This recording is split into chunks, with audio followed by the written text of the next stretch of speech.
تو جب نبی حضرت محمد صلی اللہ علیہ وسلم کو یہ بات جا کے بتلائی کہ یا رسول اللہ میں جب اس کو پڑھتا ہوں تو پڑھائی کے دوران باہر شور ہوتا تھا، گھوڑا بھدکنا شروع کر دیتا تھا، میں خاموش ہوتا تھا، شور ختم ہو جاتا تھا، گھوڑا بھی سکون میں آ جاتا تھا۔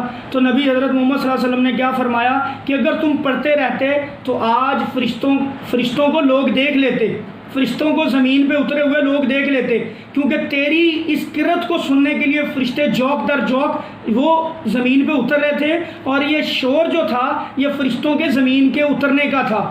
میرے بھائیوں دیکھیں، اگر یہ چیز اللہ نے کرنی ہوتی، اس چیز کو ظاہر کرنا ہوتا، اس کائنات کے عظیم ترین انسان حضرت محمد صلی اللہ علیہ وسلم تھے، ان کو فرشتے نظر آتے تھے، یا جیسے بھی جب بھی جس مقصد کے لیے اللہ نے دکھانا ہوتا تھا حضرت جبرائیل علیہ السلام آتے تھے، ان کو دیکھتے تھے۔ لیکن کوئی ایسے واقعات نہیں ملتے کہ جن سے یہ پتہ چلے صحابہ فرشتوں کو دیکھتے تھے۔ فرشتے صحابہ سے بڑا متقی ولی کوئی نہیں ہے میرے بھائیوں۔ نبی صلی اللہ علیہ وسلم کی ذات کے بعد خلفائے راشدین کا نمبر آتا ہے، پھر عشرہ مبشرہ کا، دوسرے صحابہ کا۔ کیا ان میں سے کوئی ایک بھی روایت ہمیں ملتی ہے جس میں یہ پتہ چلتا ہو کہ ان کے لیے موکلات کام کرتے تھے، ان کے لیے آگے فرشتے کام کرتے تھے؟ بالکل مدد کرتے ہیں فرشتے، اس چیز سے ہم ڈینائی نہیں کر سکتے، لیکن اس چیز وہ نظر کسی کو نہیں آتے، وہ کسی کو نظر نہیں آتے۔ جب ہم اللہ سے دعا کرتے ہیں اللہ تعالیٰ مدد کرتے ہیں انسان کی، فرشتوں کے ذریعے کرتے ہیں۔ اللہ کے لیے تو کوئی مشکل نہیں، اللہ نے تو کہنا ہوتا ہے کن ہو جا تو وہ کام ہو جاتا ہے۔ تو میرے پیارے بھائیوں ایسی کوئی روایت نہیں ملتی۔ نبی صلی اللہ علیہ وسلم کیا کہہ رہے ہیں یہاں پہ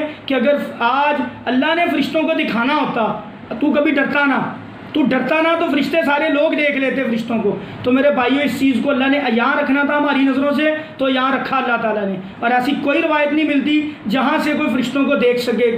ہاں اللہ کے نبی نے یہ فرمایا کہ مرغہ جو ہے یہ فرشتوں کو دیکھتا ہے۔ جب فرشتے صبح کے وقت نیچے زمین پہ اترتے ہیں، صبح کا وقت برکت والا رحمت والا وقت ہوتا ہے، فرشتے زمین پہ رحمتیں نازل کرتے ہیں، برکتیں نازل کرتے ہیں اور اترتے ہیں۔ مرغہ اذان دیتا ہے، جب مرغے کو دیکھو اذان دیتے ہوئے تو اللہ کا فضل مانگو، اللہم انی اسألک من فضلک، اللہ سے فضل مانگو، اللہ سے فضل کا سوال کرو۔ جب مرغہ اذان دے تو وہ کیا اذان کیوں دے رہا ہوتا ہے؟ وہ فرشتے کو دیکھ رہا ہوتا ہے۔ اور اسی طرح گدھا جب اپنی آواز ہنہناتا ہے تو وہ شیطان کو دیکھ رہا ہوتا ہے۔ اسی طرح اللہ تعالیٰ نے جنات کو بھی پوشیدہ رکھا انسانوں سے۔ کوئی انسان یہ دعویٰ نہیں کر سکتا کہ میں جنات کو دیکھ سکتا ہوں۔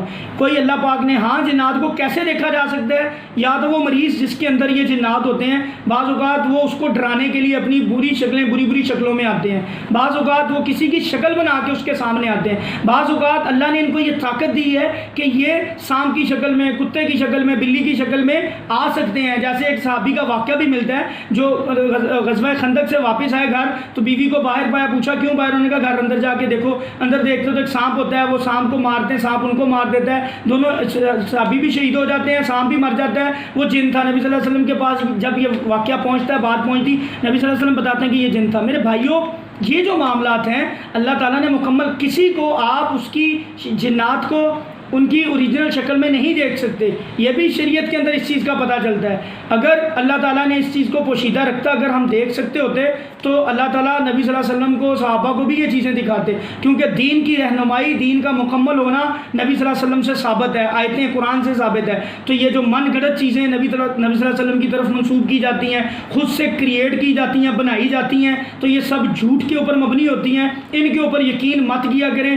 کسی پڑھائی کا کوئی موکل نہیں ہوتا، نہ یہ سب باتیں من گھڑت ہیں، ایسی کوئی روایت نہیں ملتی۔ اگر کوئی ایسی روایت ہے تو ہمیں بھی بتائیں، ہمیں بھی دکھلائیں، اور برملا آن لائن اوپر آ کے یوٹیوب کے اوپر ویڈیو بنا کے جو بندہ یہ کہتا ہے کہ جی ہاں ایسی روایتیں ملتی ہیں نبی سے، صحابہ سے، ہمیں بھی بتائیں، ہم بھی تو دیکھیں وہ کون سی روایات ہیں۔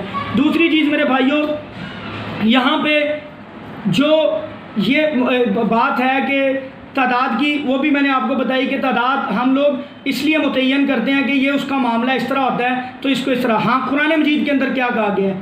تعداد کے اوپر بات کرتے ہیں، قرآن سے ایک حوالہ لیتے ہیں۔ اللہ تعالیٰ کیا فرماتے ہیں کہ میرا ذکر کرو، کثرت سے کرو، صبح شام کرو۔ اب کثرت سے مراد یہ نہیں کہ اللہ کے نبی نے کوئی تعداد متعین کی کہ کروڑ دفعہ، 3 کروڑ دفعہ، 5 کروڑ، ہر کام دنیا داری کے چھوڑ کے صرف اور صرف میرا ذکر کرو۔ اللہ تعالیٰ کہتے ہیں جب تم فارغ ہو تو میرا ذکر کرو، اپنی زبان میرے ذکر سے تر رکھو۔ ذکر کرنے کے لیے آپ چلتے پھرتے بھی اللہ کا ذکر کر سکتے ہو، اللہ کا نام لے سکتے ہو۔ اللہ کے فضل و کرم سے میرے بھائیو یہ کنڈیشنز من گھڑت ہیں، اگر یہ کنڈیشنز لگی ہوتی، یہ موکلات سے کام لینا، یہ موکلات کے ساتھ یہ چیزیں ہونا، جڑی ہونا، تو ہمیں صحابہ سے ضرور رہنمائی ملتی، حضرت محمد صلی اللہ علیہ وسلم کی ذات سے ضرور رہنمائی ملتی۔ یہ سب من گھڑت باتیں، ان کے اوپر یقین مت کیا کریں، یہ ہمارے عقیدے کو، ہمارے ایمان کو نقصان پہنچاتی ہیں۔ جو بھی معاملہ ہو تصدیق کریں قرآن سے اور اللہ کے نبی کی سنت سے، حدیث سے۔